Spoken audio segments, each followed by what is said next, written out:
सुप्रभात, good morning, नमस्ते। तो आपके फिर नए वीडियो के साथ हम हैं।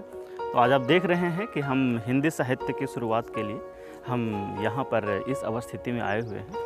ये पर्वत हमारे गांव से लगा हुआ पर्वत है, बंकेश्वर पर्वत, और इसी पर्वत के नाम पे हमारा गांव भी है और इसी पर्वत के नाम पे हमारा स्कूल भी है और ये हमारे लिए प्रसिद्ध और पवित्र पर्वत है। तो इस स्थिति और इस मौसम के आंगन में हम हिंदी साहित्य की शुरुआत करने जा रहे हैं और हिंदी साहित्य में हम आज कक्षा 10 के चैप्टर है आपका आत्मकथ्य।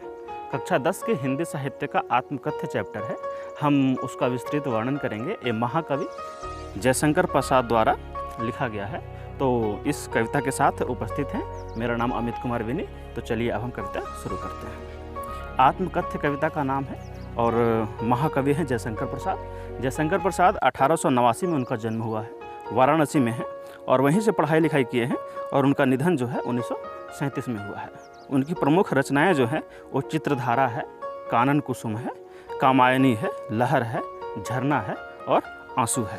इसके अतिरिक्त वो गद्य भी लिखते हैं। ये सब उनके पद्य हैं। उनके गद्य में सबसे प्रमुख हैं अजातशत्रु, चंद्रगुप्त, स्कंदगुप्त और ध्रुव स्वामिनी। ये उनके नाटक हैं और कंकाल, तितली और इरावती ये उनके उपन्यास हैं। और जो कहानी संग्रह है वो है आकाशदीप, आंधी और इंद्रजाल।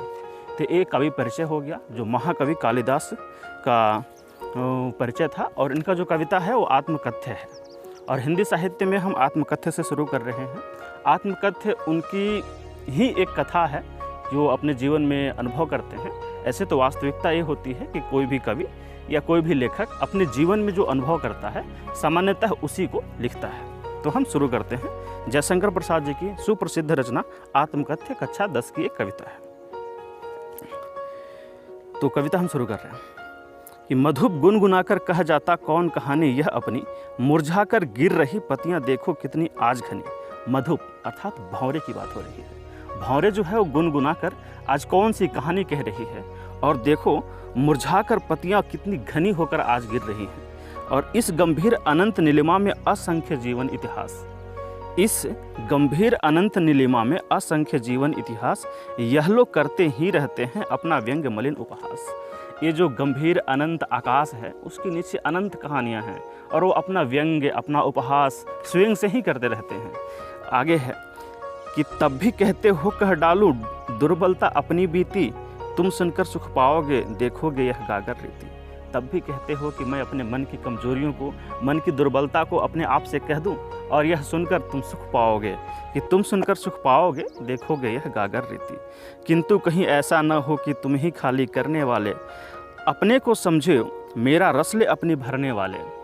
अक्सर ऐसा होता है कि हम अपनों से कहते हैं और फिर उस बात को, जिस भावना के साथ हम कहते हैं, उस भावना के साथ उस बात को समझते नहीं हैं। तो वही भाव है यहाँ कि किंतु कहीं ऐसा ना हो कि तुम ही खाली करने वाले, अपने को समझो मेरा रस ले अपनी भरने वाले। यह विडंबना अरी सरलते तेरी हंसी उड़ाऊं मैं, यह विडंबना अरी सरलते तेरी हंसी उड़ाऊं मैं, भूले अपनी या प्रवंचना औरों को दिखलाऊं मैं। कवि स्वयं से कह रहा है कि मैं किसकी हंसी उड़ाऊं, अपनी या तेरी, और अपनी प्रवंचना को भूल जाऊं और औरों को क्या दिखलाऊं। ये समस्या उनकी अपनी आत्मकथा की है। उज्ज्वल गाथा कैसे गाऊं मधुर चांदनी रातों की, अरे खिल खिलाकर हंसते होने वाले उन बातों की।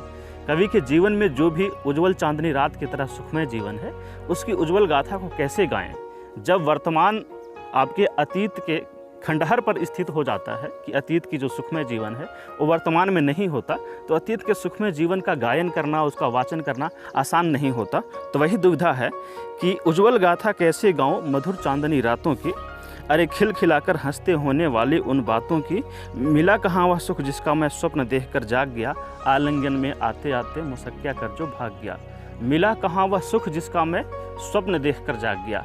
प्रत्येक व्यक्ति अपने जीवन में भविष्य की चंचलता को अपने स्वप्न के सुख के रूप में देखता है और जब उस स्वप्न को देखते देखते उसको पाने के लिए वर्तमान में जब जागता है तो वो मुस्कुरा कर आलिंगन में आती है और फिर चली जाती है। तो वही भाव कहा गया है कि उज्ज्वल गाथा कैसे गाऊं मधुर चांदनी रातों की, अरे खिल खिलाकर हंसते होने वाली उन बातों की। मिला कहाँ वह सुख जिसका मैं स्वप्न देखकर जाग गया, आलिंगन में आते आते मुसक्या कर जो भाग गया। जिसके अरुण कपोलों की मतवाली सुंदर छाया में, जिसकी अरुण कपोलों की मतवाली सुंदर छाया में अनुरागिनी उषा लेती थी निज सुहाग मधुमाया में। व्यक्ति या कवि यहाँ पर अपने प्रेम जीवन का वर्णन कर रहा है कि जिसके अरुण कपोलों की मतवाले सुंदर छाया में, जिसके अरुण अर्थात गाल की बात हो रही है, उसके चेहरे की मतवाले सुंदर छाया में, उसकी सुंदर छाया जो है वो भी एक नशा से डूबी हुई सी लगती है। अनुरागिनी उषा लेती थी निज सुहाग मधुमाया में, उसके आंचल में, उसके छाया में अनुरागिनी जो उषा है, सुबह की निकलती हुई किरण जो है, उसके समान भी वो लगती थी। उसकी स्मृति पाथेय बनी है थके पथिक की पंथा की। अंत में जब वर्तमान जो है अतीत के सहारे चलने लगता है तो वो भाव है कि उनकी स्मृति पाथेय बनी है थके पथिक की पंथा की। जो पथिक अपने वर्तमान में थक गया है फिर भी चल रहा है, तो उसके भाव के भीतर जो है अतीत की ऊर्जा भरी हुई है, अतीत को याद करता है और उसी अतीत के याद के सहारे वर्तमान में चलता है, भविष्य से नाउम्मीद होकर के जो भी होगा देख लेंगे। कि उसकी स्मृति पाथेय बनी है थके पथिक की पंथा की, सीवन को उधेड़ कर देखोगे क्यों मेरी कंथा की।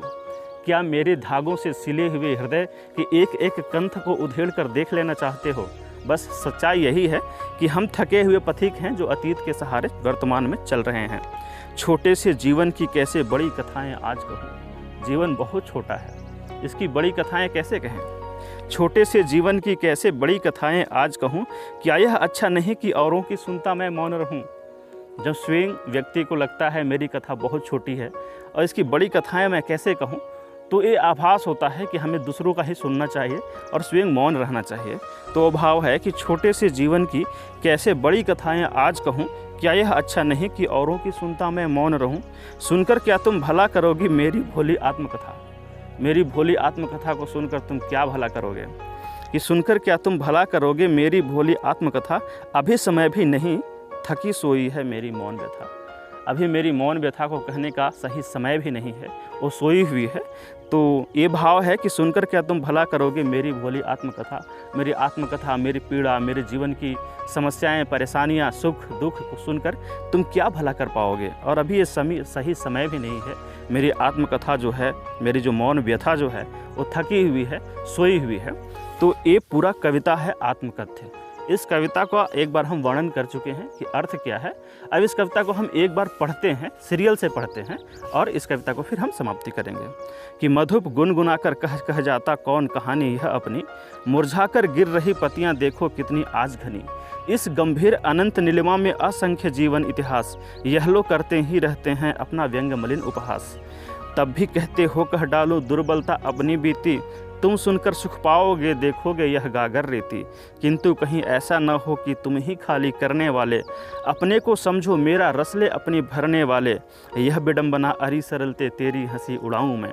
यह विडंबना अरी सरलते तेरी हंसी उड़ाऊं मैं, भूलें अपनी यह प्रवंचना औरों को दिखलाऊं मैं। उज्ज्वल गाथा कैसे गाऊं मधुर चांदनी रातों की। उज्ज्वल गाथा कैसे गाऊं मधुर चांदनी रातों की। अरे खिल खिलाकर हंसते होने वाली उन बातों की। मिला कहाँ वह सुख जिसका मैं स्वप्न देखकर जाग गया। मिला कहाँ वह सुख जिसका मैं स्वप्न देखकर जाग गया। आलिंगन में आते आते मुसक्या कर जो भाग गया। जिसके अरुण कपोलों की मतवाले सुंदर छाया में, जिसके अरुण कपोलों की मतवाले सुंदर छाया में अनुरागिनी उषा लेती थी निज सुहाग मधुमाया में। उसकी स्मृति पाथेय बनी है थके पथिक की पंथा की। सीवन को उधेड़ कर देखोगे क्यों मेरी कंथा की। छोटे से जीवन की कैसे बड़ी कथाएं आज कहूँ। छोटे से जीवन की कैसे बड़ी कथाएं आज कहूँ। क्या यह अच्छा नहीं कि औरों की सुनता मैं मौन रहूँ। सुनकर क्या तुम भला करोगे मेरी भोली आत्मकथा।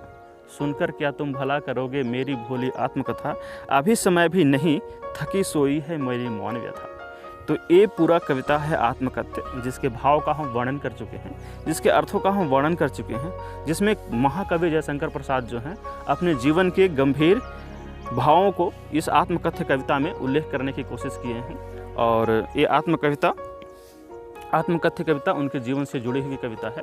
तो इसी के साथ ये आत्मकथ्य कविता संपूर्ण होता है और हिंदी साहित्य में ये हमारा पहला कविता है। ऐसे ही आगे और कविताओं के साथ आपके साथ उपस्थित होंगे। हमारा नाम अमित कुमार विनी और आप हमको विदा दीजिए इस कविता के साथ। धन्यवाद।